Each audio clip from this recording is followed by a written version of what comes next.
Hi everyone, welcome to our channel. నేను మీ అంకే సరిత. ఈరోజు మనతో పాటు ద ట్రూత్ వివేక్ అమృత్ వ్యవస్థాపకులు, అలాగే స్పిరిచువల్ మోటివేషనల్ స్పీచర్ వివేకానందర్ గారు మనతో పాటు ఉన్నారు. ఆయనతో మాట్లాడతాం. నమస్తే సార్.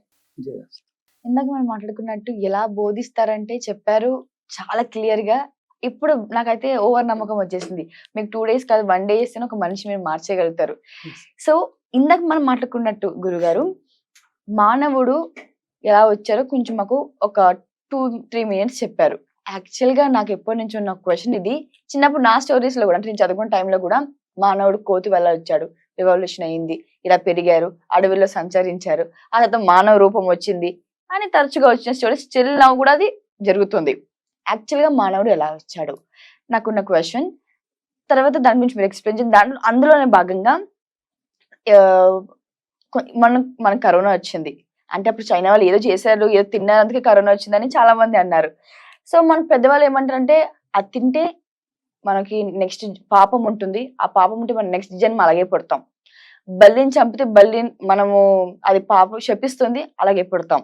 సో ఇది చేస్తే పాపం వస్తుంది, మనం ఆ జన్మకి అది తీసుకుంటాం. అసలు నిజంగా అది ఉందా?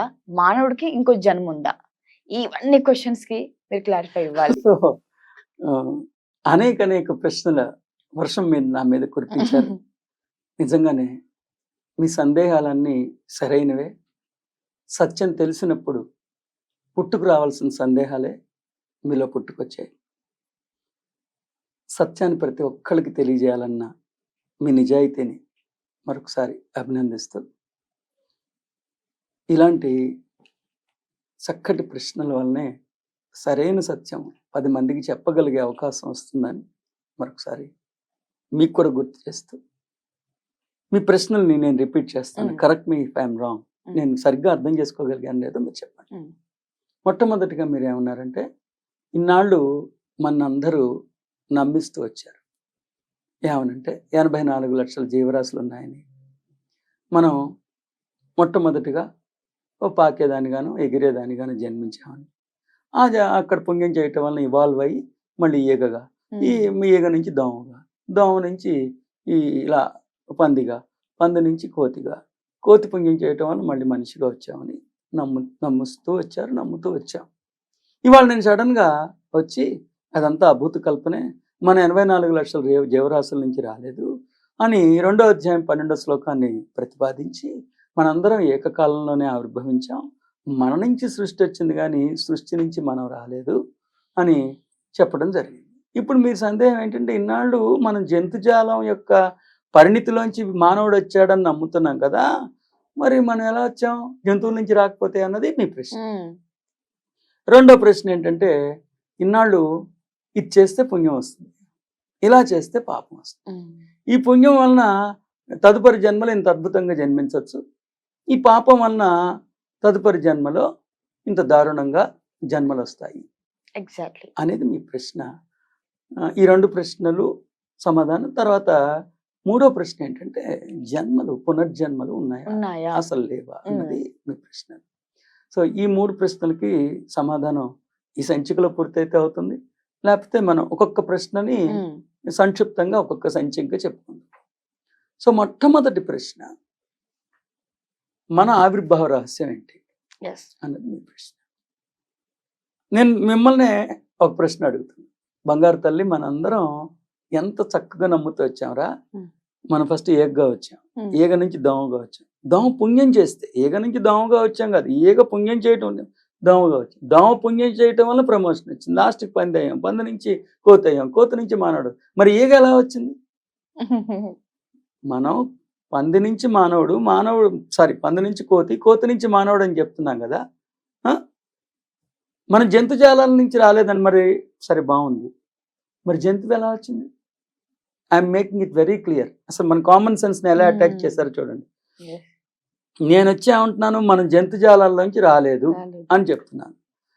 మీరేమంటున్నారు, ఏమంటే ఇన్నాళ్ళు మనం ఫస్ట్ ఏగ్గా పుట్టాం, ఏగ పుణ్యం చేయటం వల్ల దోమగా వచ్చాం, దోమ పుణ్యం చేయటం వల్ల పందిగా అయ్యాం, పంది నుంచి మానవుడు అయ్యాం అని నమ్ముతూ వచ్చాం కదా. ఎలా వచ్చాం సార్? వాటిలోంచి రాకపోతే ఎలా వచ్చాం సార్ అని మీ ప్రశ్న అడుగుతున్నారే. మరి ఫస్ట్ ఏగ నుంచి స్టార్ట్ అయ్యామే, మరి ఏగ అవ్వకముందు ఏగ ఎలా వచ్చిందని అడగలేదు చూసారు ఎవరు? కదా. సో మీ ద్వారా I'm just clarifying the things. మొట్టమొదటిది, మనం జంతుజాలాల నుంచి పుట్టుకు రాలేదు, మనమే వాటిని సృష్టించాం. దానికి శాస్త్ర ప్రమాణం. మీరు అడిగిన ప్రశ్న ఏంటంటే, సరే మనం వాటి నుంచి రాలేదు, మనం ఎలా ఆవిర్భవించాం అన్నది మీ ప్రశ్న. ఒక్కటే గుర్తుపెట్టుకోండి, మనందరం స్వయంభూగా, అంటే మనంతట మనమే ఆవిర్భవించాము.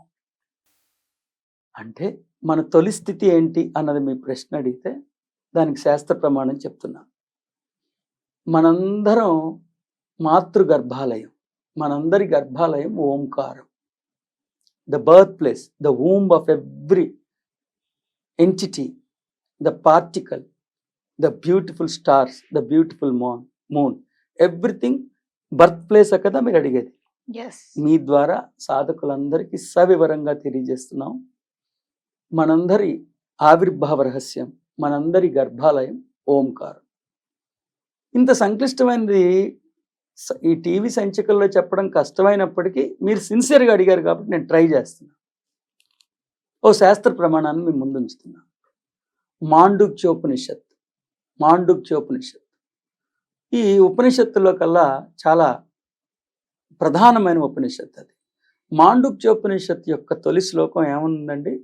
ఈ లోకం యావత్తూ ఓంకారమే, గతించినవి, ఉన్నవి, రాబోయేవి అన్నీ కూడా ఓంకారమే. త్రికాలాలకు అతీతముగా ఏదైతే ఉన్నదో అది కూడా ఓంకారమే. I'm just making it very clear my dear aspirants. ఒక్కసారి మాండుక్యోపనిషత్తు తొలి శ్లోకాన్ని గమనించండి. మనం జంతువుల్లోంచి వచ్చామనేం లేదు. ఈ లోకం యావత్తూ ఓంకారమే, గతించినవి, ఉన్నవి, రాబోయేవి అన్నీ కూడా ఓంకారమే. త్రికాలాలకు అతీతముగా ఏదైతే ఉన్నదో అది కూడా ఓంకారమే. నేను నాకు ఇవ్వబడిన ఈ కొంచెం సమయంలో కనీసం ఇదైనా చెప్పడానికి ప్రయత్నిస్తున్నా. నెంబర్ 1, మనం జంతుజాలాల పుణ్యాలు చేయటం వలన మనం ఇవాల్వ్ అయి మానవుడిగా రాల. మనం అందరం అద్భుతమైన ఆత్మ చైతన్యాలమే. మనం స్వయంభూగానే ఆవిర్భవించాం. మన మాతృ గర్భాలయం ఓంకారం. మాండుక్యోపనిషత్తు తొలి శ్లోకం ఒక్కసారి గమనించండి. ఈ లోకం యావత్తూ ఓంకారమే, గతించినవి, ఉన్నవి, రాబోయేవి అన్నీ కూడా ఓంకారమే. త్రికాలాలకు అతీతముగా ఏదైతే ఉన్నదో అది కూడా ఓంకారమే. కాబట్టి మనం ఓంకారం నుండి ఆవిర్భవించాం. ఇంకా మరింత నిజమైన నిజం చెప్పాలంటే ఒక్కసారి వేదాలు ఏం చెప్పాయో ఒకసారి అధ్యయనం చేయండి. మీ అందరికీ తెలుసు, కొన్ని వేల సంవత్సరాల క్రితం అద్భుతమైన మహర్షులు తమ జన్మల్ని, జీవితాల్ని పణంగా పెట్టి అంతర్ముఖులై వారు అంతరంగాన్ని దర్శించి వారు ఆవిష్కరించిన మహాసత్యాల్ని సువాంగ్మయం రూపంలో ఉపదేశించారని, అవే మనకి ఇవాళ వేదాలుగా అందుబాటులోకి వచ్చాయని మనందరికీ తెలుసు. ఆ చతుర్వేదాల్లోని మహావాక్యాలు, ఎందుకంటే సాగర సమమైన ఆ వేదాల్ని ఒక్క జన్మలో ఒక్క మానవుడు అధ్యయనం చేయటం సాధ్యం కాదు. కాబట్టి మహర్షులు మన మీద ఉన్న అవ్యాజ్యమైన ప్రేమతో వారు మహావాక్యాలుగా ఆ గ్రంథాల్లోని మూలధనాన్ని, కేంద్ర బిందువుని అందించారు.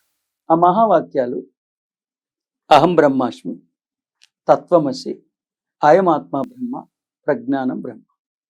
ఆ మహావాక్యాలు అహం బ్రహ్మాస్మి, అహం పశుమాస్మి కాదు, అహం పందాస్మి కాదు, అహం బ్రహ్మాస్మి, ఐఎమ్ గాడ్.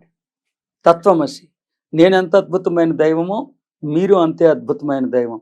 మీ కులం ఏదైనా, మీ మతం ఏదైనా, మీ లింగ వ్యవస్థ ఎలాంటిదైనా, మీ ఆర్థికమైన సిరి సంపదలు ఎలా ఉన్నా, మీరు ఏ కులంలో జన్మించినా నేనెంత అద్భుతమైన దైవమో మీరు అంతే అద్భుతమైన దైవాలు.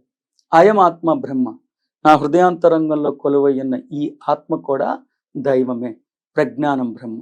కనీసం ఈ ఈ ఈ మూలవాక్యాలని ఒక్కసారి ఈ సంచికని దర్శిస్తున్న ప్రేక్షకులందరూ ఒక్కసారి హృదయం మీద చెయ్యేసుకుని, ఇది ఒక్క ముక్కలో మీకు వచ్చేస్తుందని నేను చెప్పలేకపోయినా ఎక్కడో అక్కడ ఒక అంకురార్పణ జరగాలి. కాబట్టి సాగర సమమైన వేదాల్లో ఉన్న ముఖ్య అంశాలని మన మహర్షులు 4 మహావాక్యాలుగా అందించారు. ఆ 4 మహావాక్యాలని ఒక్కసారి ఈ సంచిక చూస్తున్న వారు కనీసం హృదయం మీద చేసుకుని అహం బ్రహ్మాస్మి, సాక్షాత్తు ఆ దైవాన్ని స్వయంగా నేనే, తత్వమసి, నేనెంత అద్భుతమైన దైవమో నాతో పాటు జీవిస్తున్న వారందరూ అంతే అద్భుతమైన దైవాలు. అయం ఆత్మ బ్రహ్మ, నా హృదయాంతరంగంలో కొలువయ్యున్న ఈ ఆత్మ చైతన్యం కూడా దైవమే. ప్రజ్ఞానం బ్రహ్మ, విజ్డమ్ ఇస్ గాడ్. సుజ్ఞానమే దైవాన్ని మానవుడిని అనుసంధానం చేయగలిగే అనుసంధానకర్త. శివోహం, శివ అంటే దైవం, అహం అంటే నేనే. ఎప్పుడైతే ఆ దిశగా మీ ఆలోచనలు సాగుతున్నాయో, మీరు మా జంతువుల నుంచి ఎదిగి మానవులు అవ్వలేదని, దైవాలు అయిన మీరు ఎదిగి దిగి వచ్చిన దేవదేవుళ్ళని, మనం దిగజారిపోయిన దీనులం కాదని, దిగి వచ్చిన దేవదేవుళ్ళమేనని మీకు సత్యం తేటపడుతుంది. స్వస్తి.